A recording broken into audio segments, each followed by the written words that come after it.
రాముడు విడిచిపెట్టినటువంటి బాణములకు వాళ్ళ గుండెలకి ఉన్నటువంటి కవచములు పిట్లిపోయి లోపలికి వెళ్ళి భూమిలో గుచ్చుకున్నాయి ఆ బాణాలు.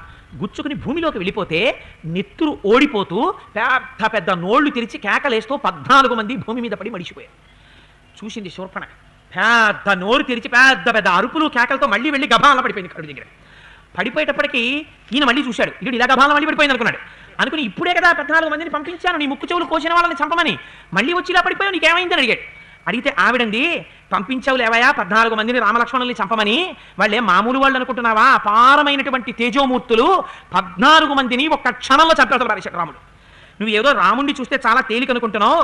మయితే యజ్జనుక్రోశో యధిరక్షస్సుతేషు చ రామేణ యదితే శక్తి తేజోవాస్తి నిశాచర దండకారణ్య నిలయం జహిరాక్షసకంటకం.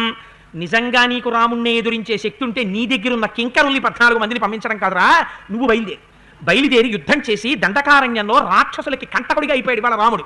ఆ రాముణ్ణి సంహరించు. నువ్వు కానీ బయలుదేరి రాముణ్ణి సంహరించడానికి వెళ్ళలేదో, యది రామం మమామిత్రం నత్వమధ్యవధిష్యసి తవ చైవాగ్రత ప్రాణాం త్వక్ష్యామి నిరపత్రత అని, నువ్వు రాముణ్ణి చంపడానికి వెళ్ళకపోతే నీ ఎదురుగుండా నేను నా ప్రాణాలను విడిచిపెట్టేస్తాను, ఇక్కడ నీ కాళ్ళ ముందు చచ్చిపోతాను.